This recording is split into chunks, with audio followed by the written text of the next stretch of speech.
Hello, it's November 17th, 2023, and this is Paul, and we are I Was Hungry Garden Group. It's a Facebook group called I Was Hungry, based on Matthew 25, the passage where Jesus says, I was hungry and you gave me something to eat.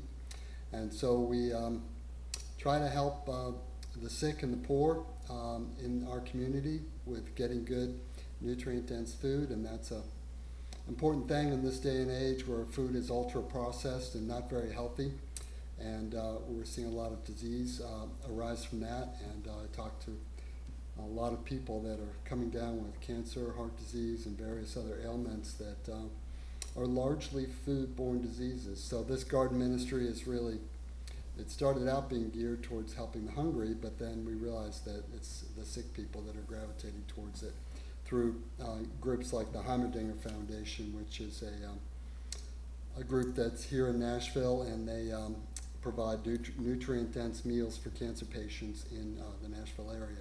So I have a few things I want to show you here, just by way of just a garden video here. And so I will take you to, let's see, let me put something up on the screen here, and there we go, hold on. So this is our team here. I'll introduce you to everyone. That is right there. Okay, so here I am, and this is our team. I'll put the mouse on people. This is my wife Melanie. We'll get another shot of these folks, and she's picking up some lettuce there and putting it in bags for the people at the branch ministry. And this is another woman named Melanie right here. I don't know if you can see that. Yeah, I'll put it right here on her head with the mouse moving. And she is very active in the group and helps out a lot. And then here above her is Kim. And then Felicia, who is here, and she has a lot of really great gardening enthusiasm and knowledge and wisdom. And so we're in good hands, and this crew comes pretty much every time we meet. And so we meet on Saturdays and on Wednesday nights in the summer, and then when it gets too dark, we just meet on Saturdays. So we'll be having a big distribution tomorrow if you want to come. Okay, so I'll show you another view of that. So we put all the food together in these crates, and we take it to the distribution point, and there's another shot of that. And looks like we're sitting down to a big meal of lettuce, but that's not really what's happening. It's going in bags and going on a truck and going to people that will use it. And that's another shot of it. We stack it up to keep it out of the sun, so that's why it's all stacked up, and I have my jacket over it. And so, yeah, we believe that, we go to another view here. Yeah, we believe that a lot of people are just very nutrient deficient, because we get a lot of macronutrients. We get our proteins, our carbs, and our fats, but there's very little in the way of micronutrients that are going into people's food. And because this is largely because the soils are depleted, and they've been tilled and fertilized, and pesticides have been put on the soils, and so they get very depleted. And so this gives rise to a lot of problems in the food supply, which again gives rise to illness. So we're addressing the problem as best we can, and I just noticed that when I eat this food, I feel better, and I run faster and I jump high. Not that I'm running really fast at age 61, and I'm not that I'm running real fast and jumping real high, but I just feel better, and that's a good thing. So November and December primarily, there's not much going on in the garden. I will show you there is there are a lot of greens growing in the garden, but it's really the time to focus on the trees, because the soil is cooling down and the air is cooling down and the trees go dormant, and this is a great time to transplant them. So we transplant a lot of pawpaw trees, a lot of jujube trees, a lot of fig trees, and if you need any fig trees or pawpaw trees, we have a lot of small ones that you can take. We just give them away in the community, and so if you have room, that's a good thing to do, to plant a tree. And because you're not weeding, you're not keeping up with the weeds, which are sort of the bane of our existence in the warmer months. So I'll go to the next slide here. So that is a jujube tree. So my jujube tree that I have here, it put out a lot of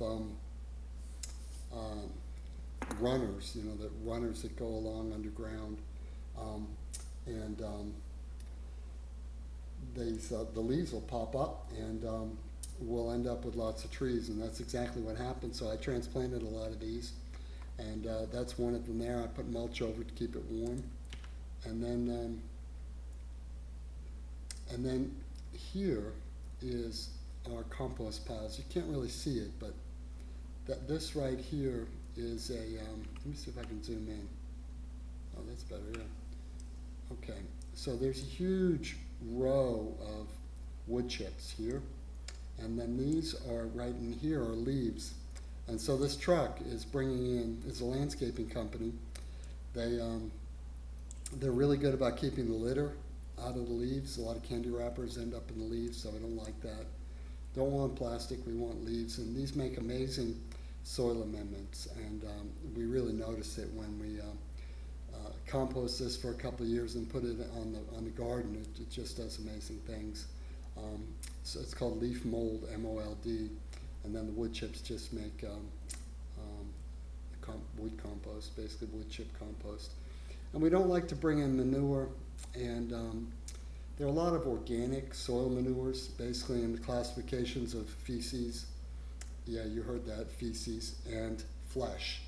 So what I mean by that is, manures, these tend to be very pathogenic, and it means they bring in a lot of disease, and they really help the plants. The plants really love them. But if you have to sterilize the plant before you eat it, then you're not really getting the microbiome that you need to get. And that's the problem with our food system, is it's the food that we eat is largely sterilized, either through cooking, and then in a lot of the supermarkets, they have to sterilize the greens, even like lettuce. It has to go through either a radiation treatment or a hydrogen peroxide treatment to be put in the food supply, because in the supermarket you're getting a lot of pathogens from the meat and the fish that are also sold there. And so, it's one of the things when you just had a fishmonger or a butcher and a greengrocer, you had all this separate, and that meant that you didn't have to sterilize all the produce that was coming in. And I think we lost a lot when we went to the supermarket model, where it's all being sold in the same store and has to be sterilized, because you need those organisms on the lettuce and on the greens. They're a crucial part of your nutrition, because they are what impart the nutrition to you. So when you get something at the store, like I'm just looking at this bottle here, you'll see all the nutritional facts on it. I'll put it up here so you can see that. You see that? It says nutritional facts, and you see all that? Well, that's, it's good that it's there. I'm glad it's there. But that's not what you get. What you get is what the organisms in your gut give you. Because those things that come in on the food, the nutrients that come in on the food, have to be put in a soluble format for your body to absorb. And it's the microbiome, the organisms, the 5 trillion organisms that live in your gut that do that. And so without understanding that, it's really hard to nourish your body, because you need those organisms. You need to eat food that hasn't been sterilized, fruit and vegetables that haven't been sterilized. And so we cook it, we put, we put all sorts of hydrogen peroxide and radiate it, and, these things sterilize the food, which cause, a drop in nutrition. Now, some people think that cooked food is more nutritious, and I'm not going to really go into that, but the organisms on the food are really an important part of our nutritional foundation as humans on this earth. So we're having these leaves brought in, and I'll show you some more. Okay, so these are the leaves coming in. You see they're very free of plastic and litter, and they're ground up, so that means they won't blow away once they hit the ground. And so we're getting a lot of these.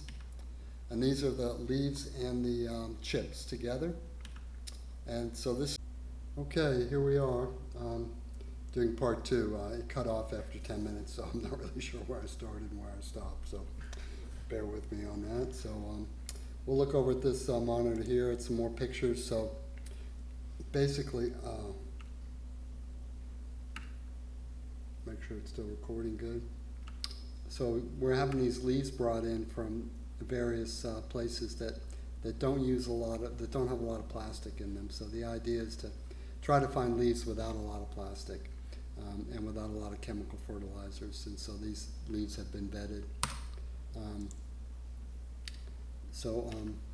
This is a pile of leaves. They're already ground up, which is nice because that keeps them from blowing away and it helps them to break down. So here are the wood chips here on the right, and on the left are the leaves. And then this is my church where I go, Fellowship Bible Church in Brentwood, and they're piling, I was at a meeting there this morning and we saw this leaf pile, so I took a picture of it, and they suck them up with a big vacuum and then off they go to my farm. And and I will just let's go back here, and I want to show you something. Basically, I just want to talk about fertilizer for a minute. So basically, in organic gardening, they fertilize with these animal products, like so it's not very organic. I'm sorry, it's not very vegan. I guess it's organic, but I don't really think it's very healthy. So basically there are two categories that I like to use: feces and flesh. So feces is poo, and then flesh is like dead animals. And so one of the things that they love to use in organic gardening is fish emulsion or fish fertilizer, which I think is disgusting. It smells awful. But we were told, with the Mayflower and the Pilgrims, back in New England, that they used to bury fish with the seeds, and it would make the plants grow incredibly well. And I think that works very well.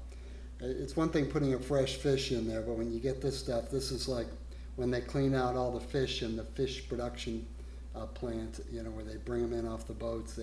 They have all the slop, and then this goes into a bottle, and they sell it for $20. It's really, it does work. I have used it and I tried it, and you spray it on the leaves. And then another thing they like to use is bone meal. So this is organic bone meal. See how it says organic right there? And so it's the blood, dried up blood from dead animals. Probably from a slaughterhouse, and then this is organic bone meal. No, is it blood? That's blood meal, and that's bone meal. And so, that's what we're getting when we're buying organic food. So I'd rather have leaves. I think leaves are better. So I don't get nearly the amount of nitrogen that commercial growers get. And so that's, that would cost them money, but I get all that I need. But when you grow food with dead animals and poo, you introduce disease, and you can, if it's not handled right, which honestly on a farm, you're so tired most of the time, and you're sweating and you're hot, and some bug's biting you, and it's really hard to keep it all together, honestly. It's, the Bible says that it's with painful toil that we bring forth food from the earth, and it is tough. Being in a garden is tough. And those volunteers that I introduced you to earlier, they're tough people, and most people can't handle it. So that's why we use the wood chips and the leaves. It's just a lot more, palatable is the answer, but it's just a lot less radical, and I think a lot more natural than just putting dead animals and on your garden. So, but you might think differently, and feel free to rage in the comments below. Don't think many people will read them, but if you feel differently, that's fine too. So what I like to do is put mulch on my fig trees. So I have to cut them back. I have to come in with I have a weed whacker with a blade on it, and I come in and just cut them all off, haul it away to the compost, and then all the leaves and the branches, because they die, because it's a little too cold for figs here in Nashville, Tennessee. So that's what we do, and then we just put some mulch on them to keep them warm. It's like a blanket. And then that's the cat that she likes to patrol the garden for rodents, for pests, for mice, for voles, for rabbits. We get a lot of customers coming into the garden, and so she does a really great job. She has a perch where she can sit up on a roof and look out over the garden, and she goes after it. And then another thing that I'd like to show you is some other things you can do in November is plant trees, buy trees from nurseries. Now this is a nursery I've used. Hector and Annie Black ran this when I met them, and Hector has since passed. He lived to be about 90 something, and really nice man, and he was trained at Harvard to be a horticulturalist, and he started this business in a very rural part of Tennessee. We would drive an hour there and buy the plants or just get them in the mail. And so, but they're scaling the business back, so you probably have to find another supplier. But I like the way they categorize things here. So they have the 3 categories, E, N, and S. E means experimental, N means not likely organically grown, and S means surefire success. So I like to do things with the S, and so I've done aronia. I've got some trees and they do well. I don't like the taste of them, but some people might like them, come get them. I've done the cherries. I don't like anything sour, and they have some sort of sour citrus that grows here. And currants and gooseberries I have not done well with. Here's something I've done really well with, is the melon tree. It's it looks like a hedge apple, and it's in the hedge apple family, the mulberry family, and it does really well. And these fruits are it's about as big as a golf ball, and they're delicious. I love those. And mulberries, I have those, and they do well. I do well with pawpaws, and we have some pawpaw trees. If you want to grow them, you're welcome to do that. We have a neighbor who has a pear tree, and they give us their pears because they don't want to mow them over, and they've been really good. We grow persimmons here and raspberries, and then that's it. So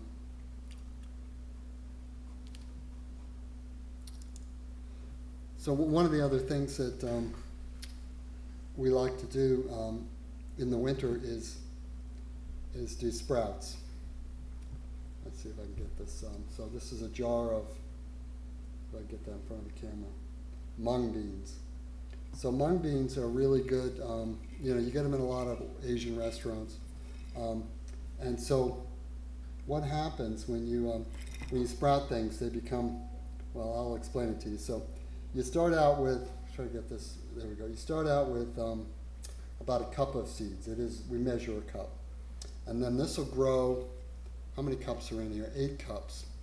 So it'll grow, it'll fill this maybe 1.5 times by the time it's all eaten. And so you can start eating it right after it sprouts, right after it has a little tail. And then you can let it get bigger, or you can put it in the fridge. Depends what your, you know, what stage you enjoy the taste the most, I guess. And so we have these green tops, so we just soak them overnight and rinse them twice a day. I've got lots of other videos on sprouting. But that's a great thing to do in the winter because you're not getting as much out of the ground, of course. You are getting a lot of greens, and I have to show you the pictures of those. I think I skipped those. But this is an amazing thing because these seeds are pulling nitrogen and carbon out of the air, and they're multiplying. So you're getting food out of thin air. So even like a poor person or a single mom, can get a cup of organic lentils and grow, 10, 12, 15 cups of sprouted lentils and give them to, eat them and give them to your kids.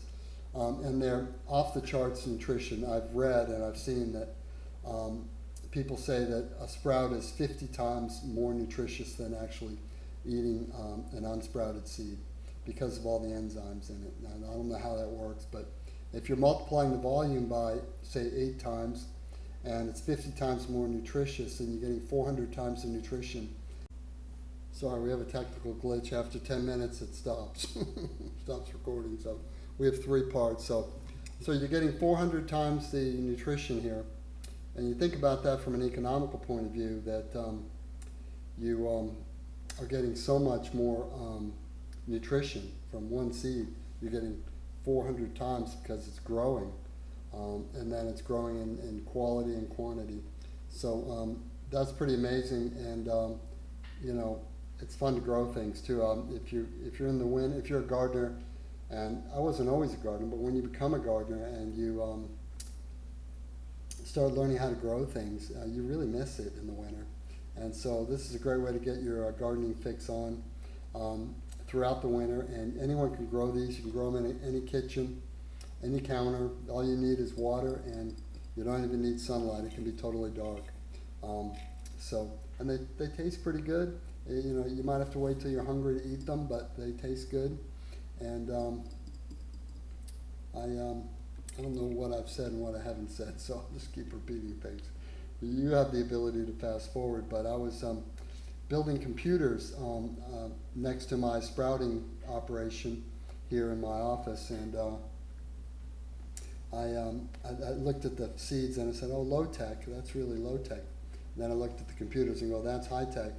But when you think about the miracle of one seed, it will reproduce itself thousands or millions or billions of times, and it'll keep getting stronger and better adapted to its environment, and it'll keep producing food and keep doing amazing things, pollinating.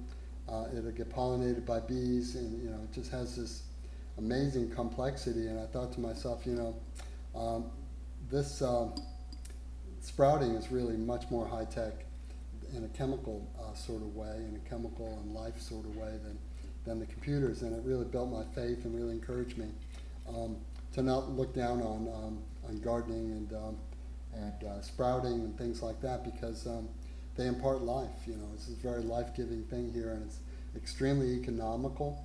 You can buy organic lentils in any supermarket and start sprouting them. So I do lentils, fenugreek. I do a mild mustard seed. I do alfalfa. And these are all really easy things to sprout. I really can't mess them up.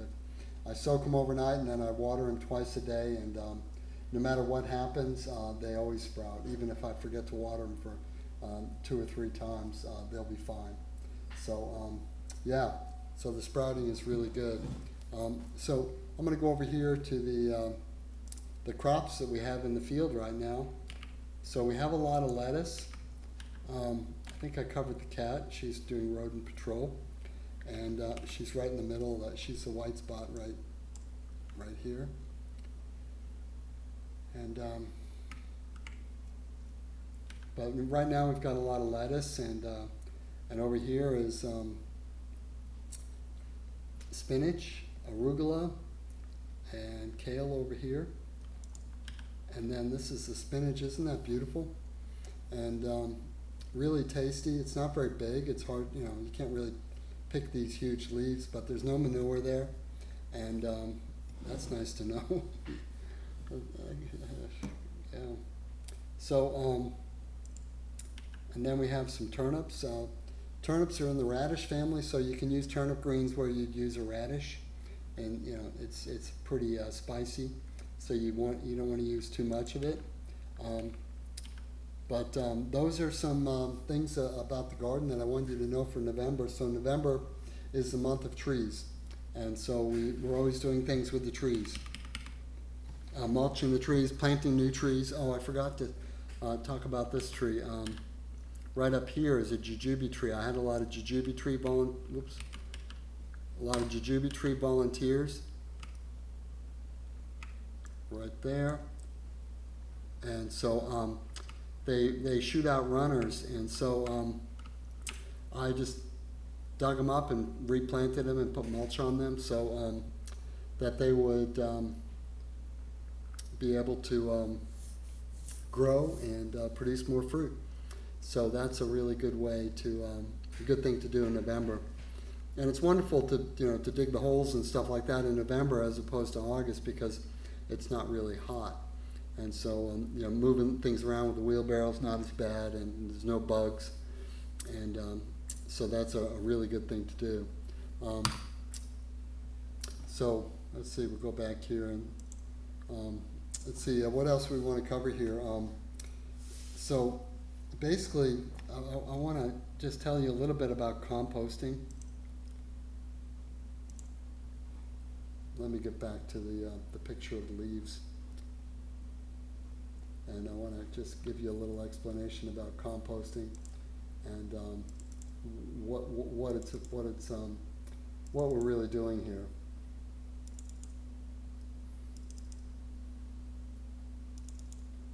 Okay, there we go.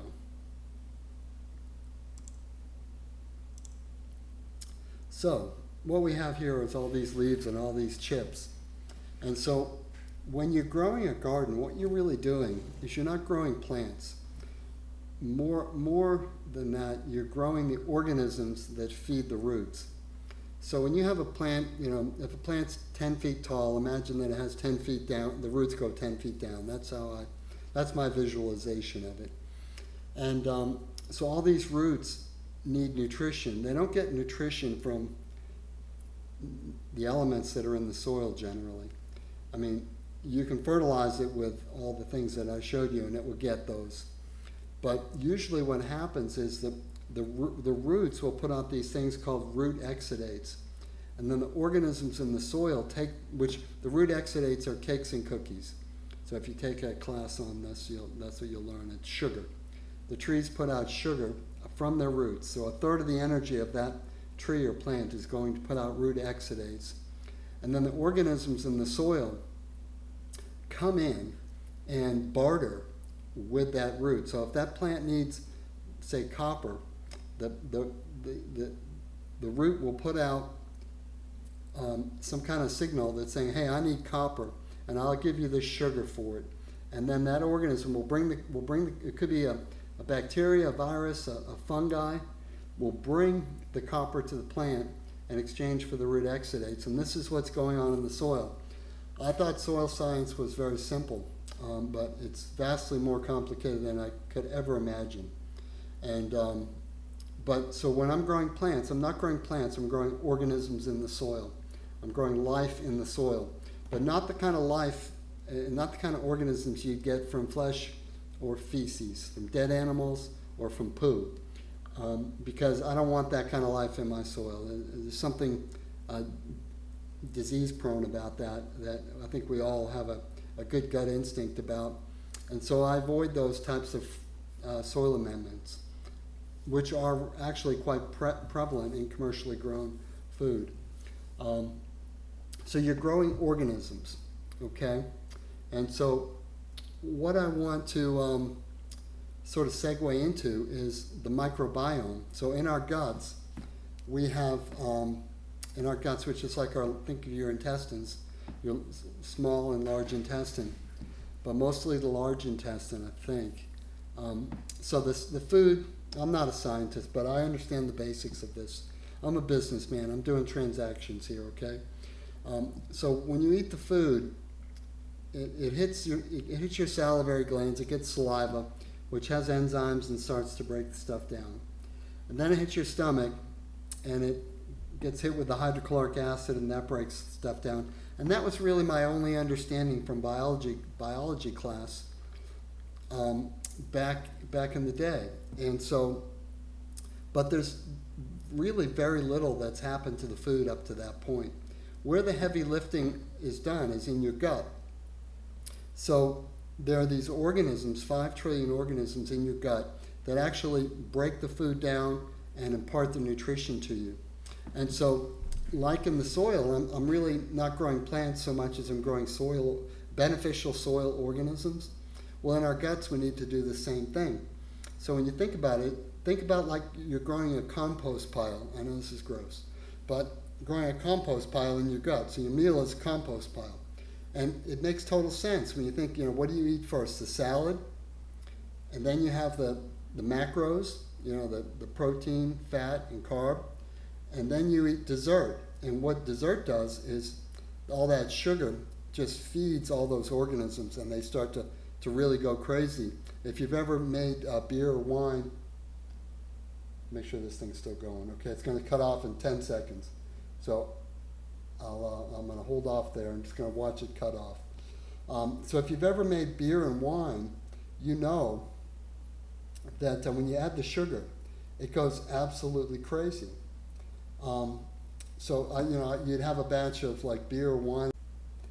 Okay, part 4 here. So if you've ever made a batch of beer or wine, when you add the sugar, it starts to bubble and just foment. And so that's what's happening in your meal. Your meal is really a compost pile. And now science is really catching up with this. So you have the prebiotic, which is the salad, which are like high-rise condominiums for gut organisms. So they set up on that salad and on the surface area of the leaves, and they produce the nutrition. So when you get let's say, you see this says here nutritional facts. So when you look at the nutritional facts on a label, you'll see all these things, but that's not what you get. What you get is what those soil organisms give you. So you have this symbiotic relationship with them. So we're used to thinking that you put this in your body and you're going to get all the selenium and all these things, but it's organisms that do that. And so you've got to help the organisms. So the first thing you can do is ingest the organisms by not eating sterilized food that's been cooked too much, and food that's been sterilized in all of our supermarkets are required by law to sterilize the lettuce and the kale and the carrots and the celery. Everything you eat is sterilized, which that's really, really detrimental to one's health, because we need those organisms. And the same organisms that we get in the soil, we need in our gut. So people like Josh Axe have written the books called Eat Dirt, and talking about how we need to ingest that ingesting small amounts of soil is actually beneficial for your gut flora. But when you think about it, it makes sense, because God made man from the dust of the earth, and so those same processes going on in the soil are going on in our guts. It's quite amazing, really, and it's also very, very complicated. And science, so the whole medical system is trying to cure diseases, but I'm not really interested in that. I don't want to get the disease in the first place. Every day I'm just hearing more and more people getting cancer and having heart attacks and dying of heart attacks. It's just really bad. I don't want to get sick. I don't want to wait till I get a heart attack or get cancer before I start doing something. I want to prevent disease, and so this is really important, because if we wait till we get sick, we're already cooked. We're never going to make we might not make 100% recovery. So fertilizer and these organisms are key to that, to our health. We live symbiotically with soil organisms, and then when we ingest those, we benefit from those organisms. They're what actually do the heavy lifting. It's not the saliva and the hydrochloric acid in our stomachs that does the heavy lifting. It's actually these organisms in our intestines that cause us to be nourished. And if we're not nourished, we're going to be hungry all the time. We're going to get fat. I've recently lost, the last 10 years, almost 80 pounds of weight, and that does a lot for you. And I was falling apart at age 50, and I knew I had to do something pretty radical. So all I did was really go out to the garden and start eating the food there. I was growing it before, but I just wouldn't eat it, because I would be eating my ultra-processed foods. And there's a lot being done in that area too, just studying how ultra-processed foods are just so detrimental to our health. And you know, a lot of people are talking about that now, and I hope you watch a few videos on that. But yeah, I think we'll wrap it up there. So get your sprouts, and you know, come over to the garden and get some baby pawpaw trees or some. And I also give the soil away when I make it into compost. I give it away because you know, it's like Jesus said in Matthew 25, I was hungry and you gave me something to eat. And a lot of people just don't have the nutrition because you really can't get it very easily. You have to really go out of your way and really have to have a higher level of understanding to be able to just get yourself fed. And so, yeah, so be in touch with me on internet, or we meet on Saturdays at 9 a.m. at the house, at the farm here, and we help package things up for the poor and do some weeding and planting and whatnot. So, hey, thanks a lot for watching the video, and I hope to see you soon. And put your comments below if you want to put in your 2 cents. If you have anything that you think would help people understand, I'd appreciate it. Okay, talk to you soon. Bye bye.